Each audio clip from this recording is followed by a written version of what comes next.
오늘은 사무엘하 1장 말씀 드리겠습니다. 사울이 죽고 난 다음에 이제 다윗이 사울이 죽은 소식을 듣고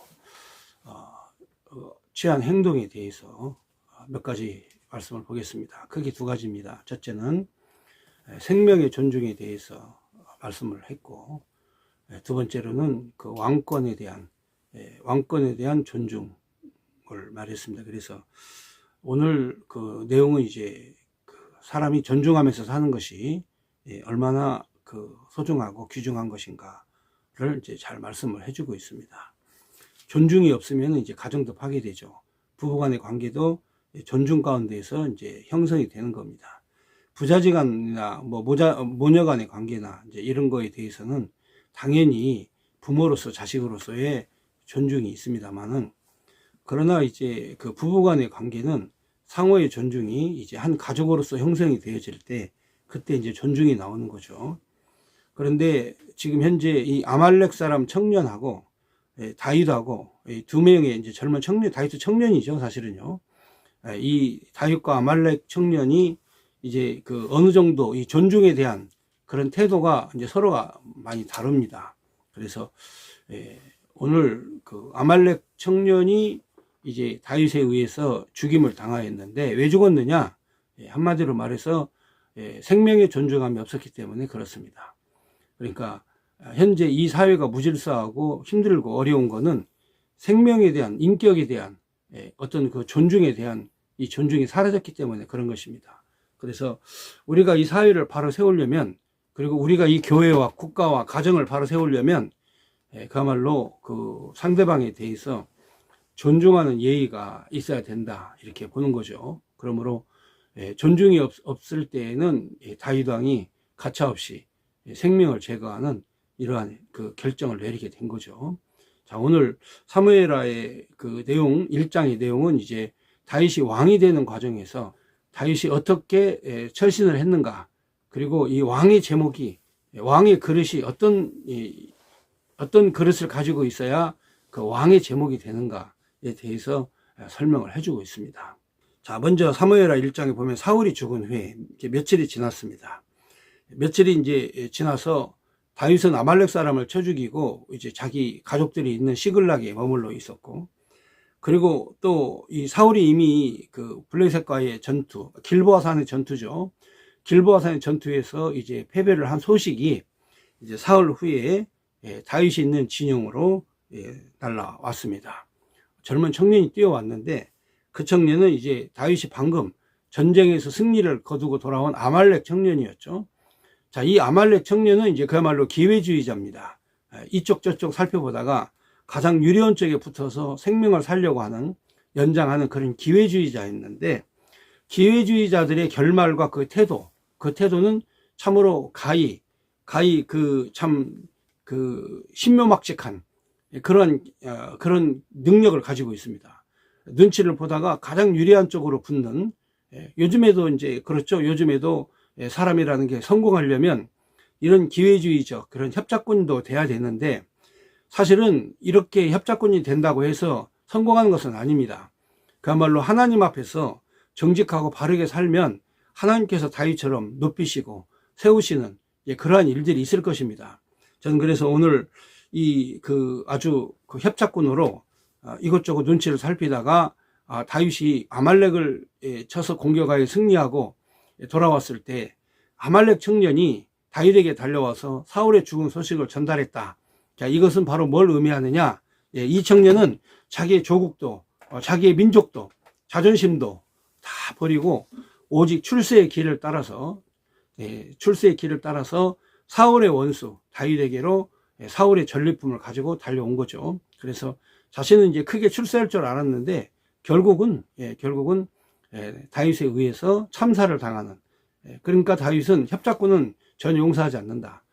다윗은 그런 그 이중간첩, 다시 말하면은 이리 붙었다 저리 붙었다 하는 이러한 그 기회주의자는 결코 용서하지 않는다 하는 것을 우리가 볼 수 있습니다.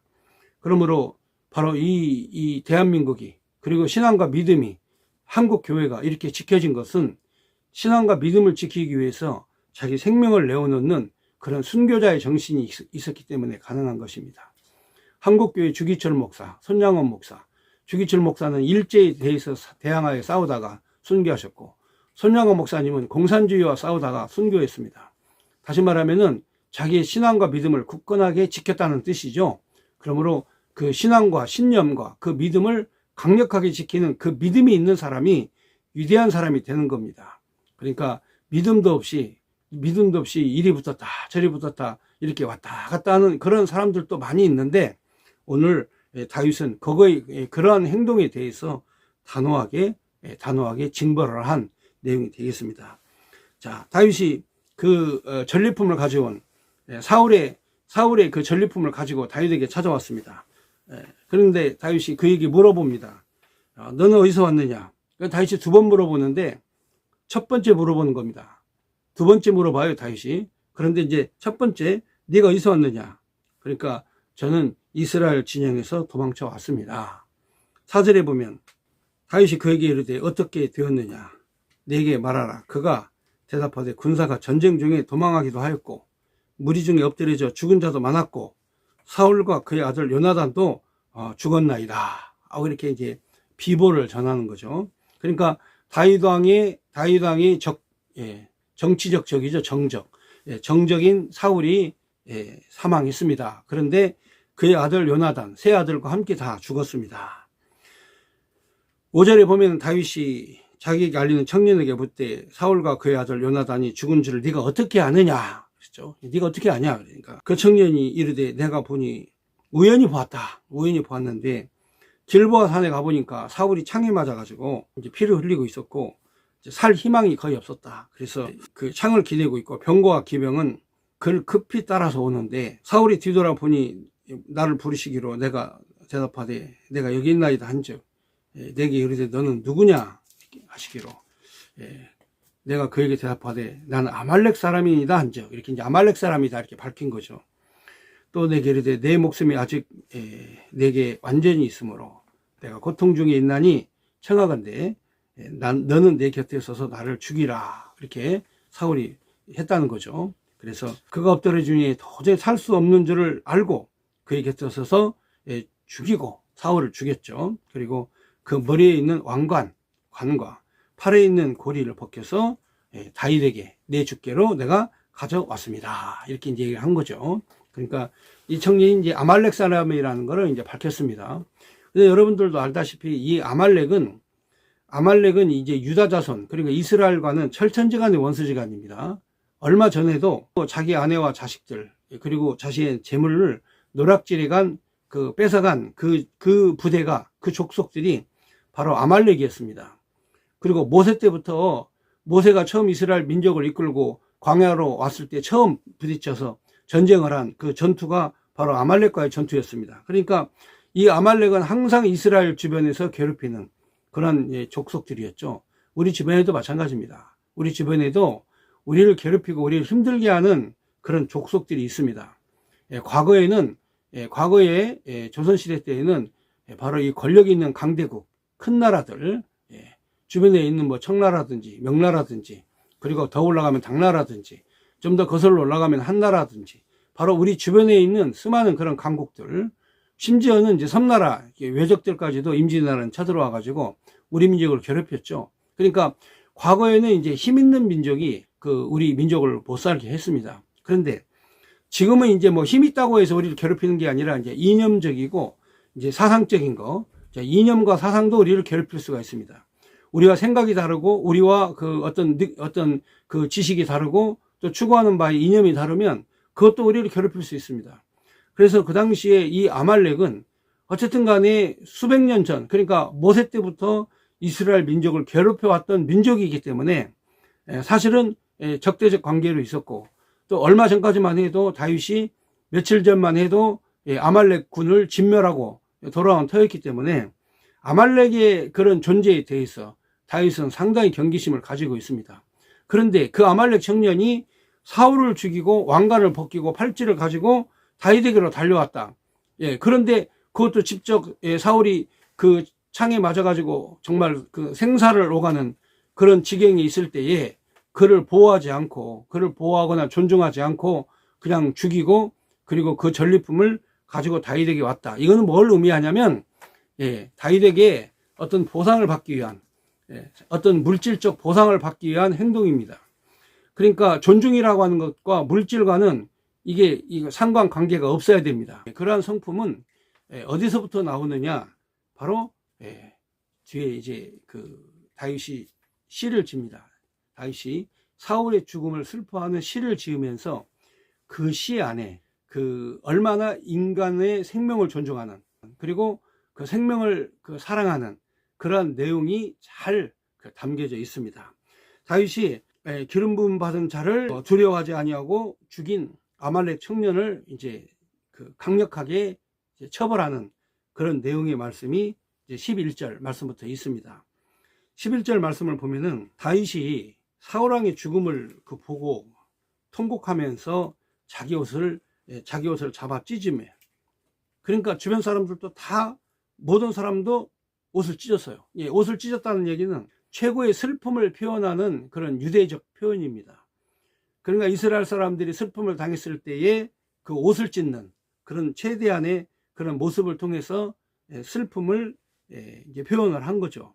그런데 다윗만 그런 것이 아니라 다윗 주변에 있는 사람들이 다 함께 옷을 찢었어요. 왜 그러느냐? 여러분, 사울은 사실은 적 아닙니까?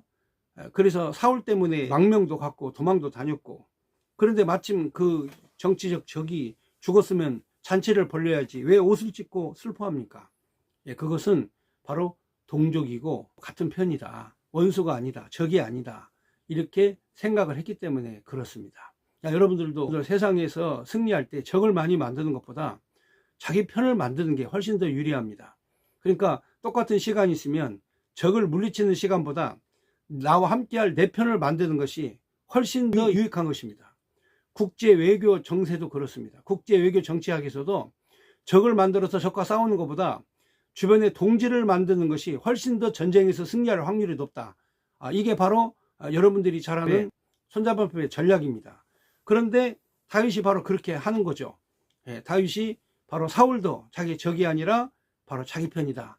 그래서 사울의 그 부대, 그리고 사울을 따랐던 그러한 군대, 이런 무리들을 다 자기 편으로 만들 수 있는 방법은 사울의 죽음을 애도하면서 나는 사울과 같은 편이다, 이거를 보여주는 거죠. 그러니까 다윗의 전략은 참으로 놀랍고도 신묘막측한 겁니다. 그래서 나중에 이제 왕권 전쟁이 일어나죠. 다음에 이제 사무엘 2장에 가면은 사울이 죽자마자 사울의 아들을 왕으로 세우는데, 바로 사울의 아들을 왕으로 세울 거냐 아니면 다윗을 왕으로 세울 거냐라는 왕권 전쟁이 일어납니다. 이 왕권 전쟁이 일어났을 때 다윗의 태도, 바로 사울을 적으로 만들지 않고 사울을 자기 편으로 만드는 이 전략 때문에 손쉽게 이스라엘 왕국을 다윗이 차지할 수 있었던 거죠. 그러니까 내가 적을 많이 만드는 게 아니라 내 편을 많이 만드는, 그래서 사울의 죽음은 바로 다윗으로 하여금 기회가 된 거죠. 그래서 다윗은 철저하게 사울의 죽음을 애도하면서 사울이 나의 적이 아니라 내 편이었다는 것을, 나와 함께하는 내 편이었다는 것을 만천하에 공포하는 그런 매우 전략적이고 매우 지혜로운 그런 행동을 한 것입니다. 그러니까 우리도 사람을 대할 때 주변 상황에서 적들이 서로 대결을 하고 있을 때, 이때 가장 중요한 게 바로 뭐냐? 적을 만들지 말고 내 편을 만들어라, 이러한 그 전략적 그러한 행동을 한 거죠. 그래서 다윗은 바로 사울을 죽인 자를 원수로 만들고 원수로 지정하고 그를 처단하고, 그리고 사울의 죽음을 애도하면서 사울에 있는 편을 전부 다 자기 편으로 끌어들이는 이러한 그 관용의 법칙, 그리고 이러한 그 생명 존중의 법칙, 이러한 것들을 철저하게 시행을 했다. 그래서 훌륭한 그런 지도자, 위대한 그런 지도자가 될 수 있었다, 이렇게 보는 거죠. 거기 보면은 12절에 보면 사울과 그의 아들 요나단과 여호와의 백성과 이스라엘 족속이 칼의 죽음으로 말미암아 저녁 때까지 슬퍼하며 울며 금식을 하니라 그랬어요. 그러니까 사울의 죽음을 진심으로 애도하면서 슬퍼하며 금식하고 울었다. 다윗이 그 소식을 전한 청년에게 묻되 너는 어디 사람이냐? 대답하되 나는 아말렉 사람, 곧 외국인의 아들이니이다. 다윗이 그에게 이르되 내가 어찌하여 손을 들어 여호와의 기름 부음을 받은 자를 죽이기를 두려워하지 아니하였느냐 하고 다윗이 청년 중 한 사람을 불러 이르되 가까이 가서 그를 죽이라 하매 그가 침에 곧 죽으니라. 다윗이 그에게 이르기를 내 피가 내 머리로 돌아갈지어다. 내 입이 내게 대하여 증언하기를 내가 여호와의 기름 부음 받은 자를 죽였노라 함이니라 하였더라. 그러니까 생명 존중에 대한 이 아말렉 사람의 행위에 대해서 다윗은 철저하게 응징을 한 거죠. 자, 이렇게 아말렉 사람을 철저하게 응징하면서 사울을 따랐던 그 족속, 사울을 따랐던 그런 부대, 사울을 따랐던 그러한 사람들, 이 사람들을 일시에 다윗은 자기 편으로 만들었습니다. 그러니까 이러한 그 이런 전략적 지략이 참 필요한 건데, 지금 우리나라는 이런 그 전략적 지혜가 많이 필요한 그런 상황입니다. 그런 상황이고, 이제 미국과 중국이라는 그런 강대국 사이의 틈에 끼어 있기 때문에 어떤 것이 이익인가라고 하는 그런 전략적 선택이 매우 중요한 그런 상황이 있다, 이렇게 보는 거죠. 이때 과연 어떤 선택을 해야 될 것이냐, 우리 대한민국과 우리 국민이, 그리고 우리나라의 그 국가 유정자가 어떤 선택을 해야만 바르게 선택할 거냐, 이거를 결정해야 되는 매우 중차대한 그런 상황이 되었다, 이렇게 이것을 여러분께 강조하고 싶습니다. 자, 나머지는 이제 다윗이 사울의 죽음에 대하여 슬픈 노래로 애도하면서 지은 시입니다. 이 지은 시의 내용에 바로 생명 존중, 그리고 여호와 하나님의 그런 중심 사상, 이런 것들이 다 담겨 있습니다. 다윗이 이 시를 부름으로 말미암아서, 이 노래를 부름으로 말미암아 이스라엘 왕국의 왕권 전쟁 없이 손쉽게 그 이스라엘 민족들을 자기 편으로 다 끌어들일 수 있었습니다. 그러니까 자기의 적이라 할지라도 존중하는 이러한 태도가 백성들의 마음에 든 거죠. 그리고 하나님 마음에도 들었죠. 그래서 자기의 적의 그 죽음을 슬퍼하며 애도하면서, 바로 이제 그 사울에 그 속해 있는 족속이 베냐민 지파입니다. 그러니까 다윗은 이 베냐민 지파를 자기 편으로 끌어들였죠. 나중에 이제 솔로몬의 아들 그 르호보암 때, 바로 이스라엘이 이제 북이스라엘과 남유다로 분열이 될 때 12개 지파 중에 10지파가 전부 다 북이스라엘로 붙었는데, 베냐민 지파만 유다 족속에 붙어요. 왜 그러냐면 다윗이 철저하게 베냐민 지파를 보호를 했기 때문에 그렇습니다. 그래서 이 내용도 그렇습니다. 이 내용도 바로 이 베냐민 지파 사울의 죽음을 애도하면서 이스라엘 민족 전체를 자기 편으로 끌어들이는 그러한 아주 그 전략적인, 아주 지혜로운 그러한 찬송을 하나님 앞에 부른 거죠. 이 찬송으로 말미암아서 바로 다윗에게 적대감을 가졌던 그런 군인들이 다 돌아오죠. 그러니까 이러한 그 지략과 전략이 다윗을 성공적인 왕으로 만들어 갔다. 자, 한번 보겠습니다. 19절에 보면은 이스라엘아 내 영광이 산 위에 죽임을 당하였도다. 오라 두 용사가 엎드려 졌도다. 사실은 사울왕은 자기의 적인데 그 다윗은 그들을 용사라고 하죠. 두 용사다, 이렇게 존경해 줍니다. 그러니까 사후에다 죽은 후에도 사실은 존중이 있어야 됩니다. 그런데 이제 뭐 우리나라 같은 경우는 이제 존중이 없으면 그 뒤끝도 그 아주 장렬하게 나오는 거죠. 그래서 막 전직 대통령 다 감옥에 보내고, 이게 존중이 없기 때문에 그런 거예요. 다 존중함이 있어야 되는데 존중함이 없으면 그런 일이 생기는 거죠. 그런데 사울이 죽음에 대해서 다윗이 얼마나 존중을 했느냐면 용사라 그랬어요. 용사라. 그 다음 20절에 보면은 사울의 죽음에 대해서 블레셋의 수도죠. 가드가 블레셋 수도입니다. 가드에도 알리지 말고, 그 다음에 이스글론 거리에도 전파하지 말고, 블레셋 사람의 딸들에게도 얘기하지 마라. 혹시라도 그들이 즐거워할까, 할례받지 못한 딸들이 개가를 부를까 염려한다 하면서 아무에게도 말하지 마라. 그리고 사울왕과 요나단이 죽은 길보아산, 자, 길보아산에 대한 저주입니다. 길보아산들아 너희 위에 이슬과 비가 내리지 아니하며 재물 낼 밭도 없을지어다. 거기서 두 용사의 방패가 버린 바 됨이니라. 그 사울의 방패가 기름 부음을 받지 아니함 같이 되므로다. 죽은 자의 피에서 용사의 기름에서 요나단의 활이 뒤로 물러가지 아니하였으며 사울의 칼이 헛되이 돌아오지 아니하였도다. 사울과 요나단이 생전에 사랑스럽고 아름다운 자이러니 죽을 때에도 서로 떠나지 아니하였도다. 그들은 독수리보다 빠르고 사자보다 강하였도다. 이렇게 자기의 정치적 적이지만 죽음에 대해서 이렇게 애도하는 태도를 통해서 바로 사울을 지지했던 모든 이스라엘 족속을 전부 다 다윗 편으로 다 끌어들일 수 있는. 그래서 나중에 이제 그 사무엘하 2장에 가보면 여러분도 알다시피 그 사울의 아들, 살아있는 그 아들이 왕권을 차지하기 위해서 이제 이스보셋이라고 하는 자가 이제 사울의 뒤를 이어서 왕이 되려고 할 때에, 이때에 이미 모든 군사들의 마음이 다윗에게로 다 가버렸어요. 왜 그러냐?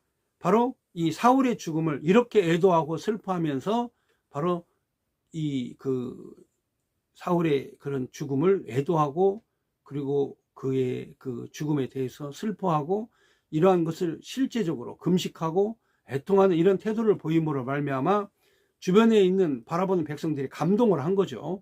그러니까 이렇게 그 존중하는, 그 생명과 왕의 권위를 존중하는 이런 다윗의 태도가 수많은 사람을 자기 편으로 끌어모았다. 자, 이렇게 보는 거죠. 그래서 다윗의 성공적인 그러한 그 전술 전략 중에 하나가 바로 자기의 적이라도 존중해주는, 생명을 존중하는, 자, 이러한 지도자의 태도를 이제 보인 것이다. 그래서 가장 아름다운 성공이다, 이렇게 보는 거죠. 그러니까 다윗이 수많은 전투를 한 것보다 훨씬 더 성공적인 것은 바로 사울의 죽음을 애도하고, 그리고 그 왕의 권위를 존중해주는 이러한 태도였다는 거죠. 그러니까 이 형통하는 것이 그래요. 잘 되는 집안은요, 부부가 서로를 존중해, 서로 비난하지 않아요.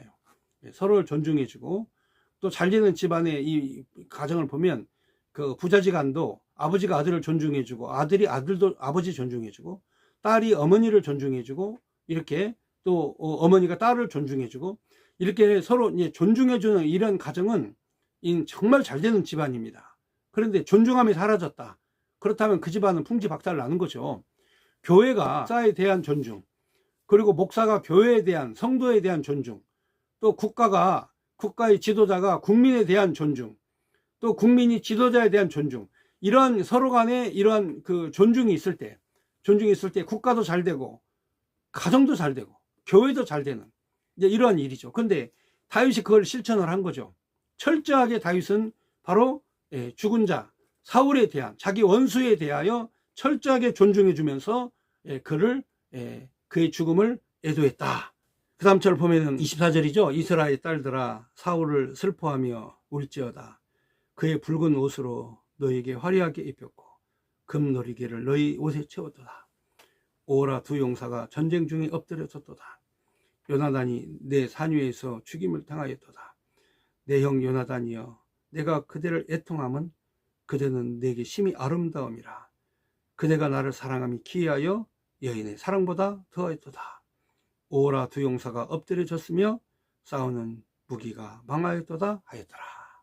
그러니까 거기 이제 왕자 요나단이 함께 죽었는데, 정말 서로 간에 존중하고 사랑하는 그 사랑이 여인의 사랑보다 참으로 더했다. 이렇게 다윗이 표현을 한 거죠. 그러니까 이런 그 가슴 아픈 이런 그 구구절절한 이런 애가를 부름으로 다윗이 얻은 것은 뭐냐? 이스라엘 나라를 다 얻었다. 다 얻어버린 거죠. 이제 다음 주에 그 2장의 내용을 보면은 다윗의 이 애가를 부른 것이 얼마큼 효과가 있었느냐. 이스라엘 백성들 마음을 전체를 다 다윗이 사버린 거죠. 그냥 이러한 태도가 다윗을 성공적으로 이끌었다. 그래서 우리도 한 번에 어떤 결정적 행동을 해야 될 때, 그때 상대방에 대한 존중을 확실한 태도로 할 때, 그때에 바로 나도 상대방으로부터 인정받는 이러한 그 성공적 전략을 가지면 우리도 다윗과 같이 성공할 수 있다, 이렇게 보는 거죠. 그런데 여기서 다윗이 가장 강조하는 핵심이 뭐냐?